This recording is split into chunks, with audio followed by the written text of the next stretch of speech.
నమస్తే. Welcome to red TV. నేను వంశీ. ఈ రోజు మనతో పాటు సీనియర్ మోస్ట్ జర్నలిస్ట్ దాము బాలాజీ గారు ఉన్నారు. సార్ నమస్కారం సార్. నమస్తే. సార్ ఈ రోజు అమెరికాలో డల్లాస్‌లో అంటే తెలుగువారు ఎక్కువ ఉంటారు అక్కడ. ఒక వ్యక్తిని అతి దారుణంగా మన తెలుగు వ్యక్తిని తల నరికేసినట్టు చెప్తున్నారు సార్. తను కూడా నరికింది కూడా కర్ణాటకకు సంబంధించిన వ్యక్తి అని చెప్తున్నారు. మరి ఈ వీడియోలు బయటకు వచ్చినట్టుగా షాకింగ్‌గా చూస్తున్నాం సార్. ఆ వీడియోలు కూడా బయటకు వచ్చిన ఫుటేజెస్. మరి ఎందుకు చంపారు సార్? ఎవరు చంపుండొచ్చు సార్ ఇవి? ఇప్పుడు ఒక వీడియో వైరల్ అవుతుంది. అదేంటంటే నాగమల్లయ్య చంద్రమౌళి అనే ఒక వ్యక్తిని 50 ఏళ్ళు ఆయన్ని అతి దారుణంగా తల నరికి చంపిన వీడియో వైరల్ అవుతుందన్నమాట. ఇండియన్ ఈయనది కర్ణాటక అని కొంతమంది అంటున్నారు. కొంతమంది లేదు ధర్మవరం ఇతను తెలుగువాడని కూడా అంటున్నారు. ఇంకా డీటెయిల్స్ అయితే రావాల్సి ఉంది.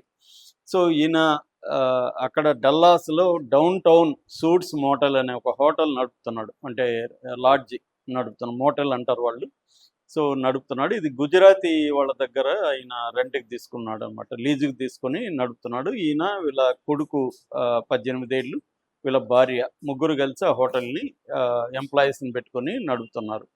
ఇది వచ్చి డల్లాస్లో గోల్ఫ్ కోర్స్ ఉంది. గోల్ఫ్ కోర్సు ఇంట్రా స్టేట్ అంటారు, అక్కడ ఉందన్నమాట ఈ హోటల్.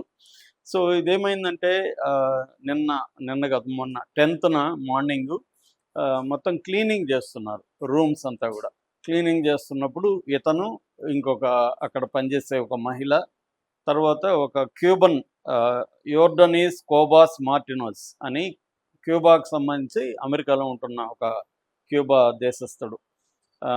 సో వీళ్ళు, ఇతనికి 37 ఏళ్ళు, వీళ్ళు ముగ్గురు కలిసి చేస్తున్నప్పుడు రూమ్ నెంబర్ 108లో ఒక వాషింగ్ మిషన్లో ఇతను బట్టలు ఉతుకుతున్నాడు. ఎవరు? ఈ మార్టినెజ్ అనే క్యూబన్ గై. ఇతను ఏమన్నాడంటే, నాగమల్లయ్య మహిళకి చెప్పాడు, అమ్మ వాడికి ఇతనికి ఏంటంటే ఈ మార్టినెజ్కి ఇంగ్లీష్ రాదు, ఓన్లీ స్పానిష్ వచ్చు. అంటే కొత్తగా అమెరికా వచ్చాడు, ఇంకా ఇంగ్లీష్ రాదు. సో అతనికి చెప్పు, దాంట్లో ఉతకద్దని చెప్పు, అది చెడిపోయింది, ఆల్రెడీ పాడైంది, ఇప్పుడు ఉతికితే మళ్ళీ పాడవుతుంది అని చెప్పాడు. ఇతను ఏం చెప్తున్నాడు అతనని ఇతను అడిగాడు. ఈమె దీన్ని ట్రాన్స్లేట్ చేసి అతనికి చెప్పింది. మరి ఈమెమి అతనికి చెప్పిందో అతనికి ఏమర్థమైందో తెలియదు, కానీ అతనికి వీడు నన్ను అవమానకరంగా మాట్లాడుతున్నాడు అనిపించింది. అనిపించి ఇతను ఏం చేశాడంటే, ఇతనికి మామూలుగా చెప్పానని ఇతను అనుకున్నాడు నాగమల్లయ్య. మామూలుగా అది పోయింది, దాంట్లో వద్దని చెప్పాడు. ఆమె మరి ఆ ట్రాన్స్లేషన్కి అతనికి స్పానిష్లో చెప్పింది. ఆమెకు కూడా స్పానిష్ వచ్చు. సో మరి ఆమె ఏం చెప్పిందో స్పానిష్లో నాగమల్లయ్యకి తెలియదు. అతనికి మాత్రం తీవ్రమైన కోపం వచ్చింది. తీవ్రమైన కోపం వచ్చి బయటికి వెళ్ళిపోయాడు. బయటికి వెళ్ళేసరికి ఇతను కూడా బయటకు వచ్చాడు, ఏం జరుగుతుందని.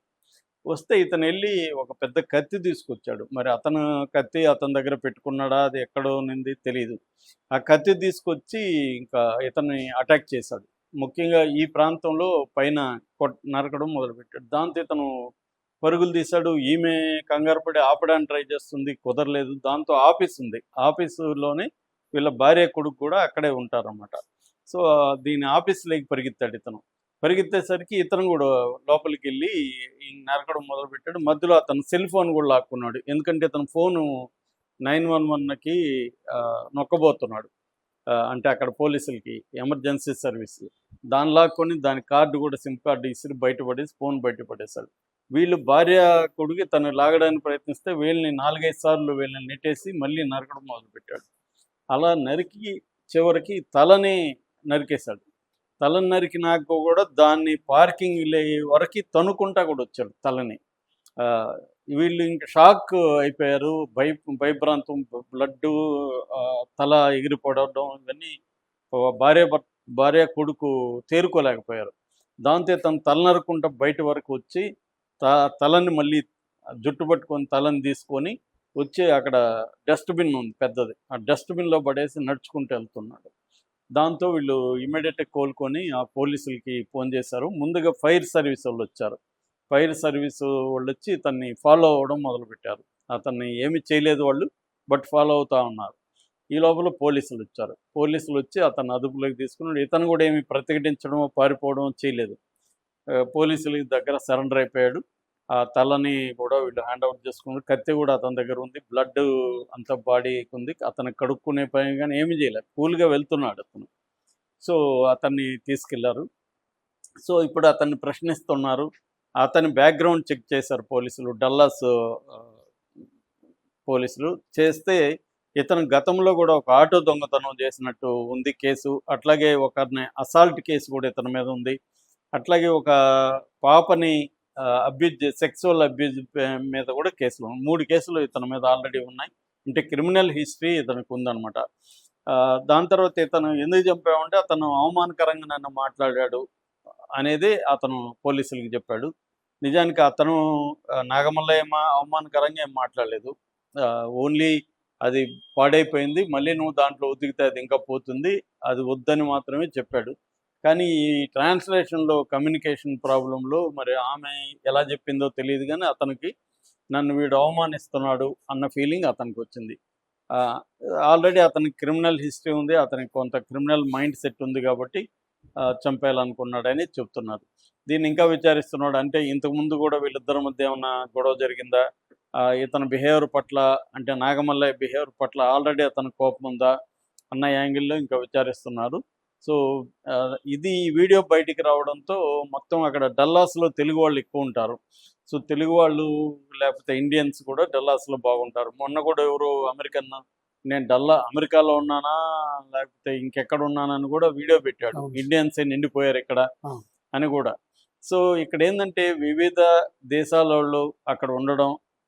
ఎప్పుడైనా గూడా ఓనర్ల మీద పనిచేసే వాళ్ళకి ఒక గ్రెడ్జి ఉంటది. వీడు ఇండియా నుంచొచ్చాడు, నేను క్యూబా నుంచొచ్చాను, వీడేంది నాకు జెప్పేది అన్నవి ఉంటాయి. మామూలుగానే అమెరికాలో వైలెన్స్ చాలా ఎక్కువుంటది. సంవత్సరానికి దాదాపు 50,000 మర్డర్‌లు గూడా జరిగిన సందర్భాలున్నాయక్కడ. మన క్రైమ్ రేటు చాలా ఎక్కువుంటదక్కడ.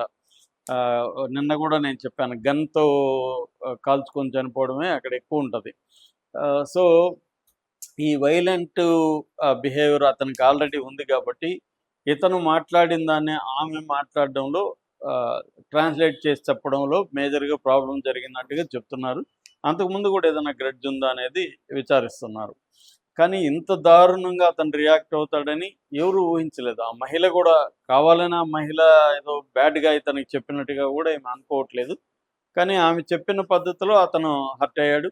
ఆమె గూడా షాక్ అయిపోయింది. అట్లాగే భార్య, కొడుకైతే వాళ్ళు ఇంకా అసలు మెంటల్‌గా తేరుకోలేని ఒక దీంట్లోకి డీప్ డిప్రెషన్‌లోకి ట్రామా అంటారు. పోస్ట్ ట్రామాటిక్ పీటీఎస్‌డీ అంటారు. Post traumatic stress disorder. దాంట్లోకెళ్ళిపోయారు. అసలు మాట్లాడలేని పరిస్థితులు ఉన్నారు. అయితే పోలీసులు మొత్తం సీసీటీవీ ఫుటేజ్ అంతా రికార్డ్ అయింది ఇదంతా గూడా.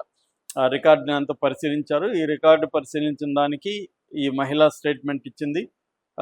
అట్లాగే భార్య, కొడుకుతో గూడా మాట్లాడారు. అట్లాగే ఈ కల్ప్రిట్ ఎవరైతే ఉన్నారో అతన్ని గూడా ఆహ్, మాట్లాడిచ్చినప్పుడు అతను గూడా ఓపెన్‌గానే చెప్పాడు తప్ప నేను చంపలేదు, ఏమీ చెప్పలేదు.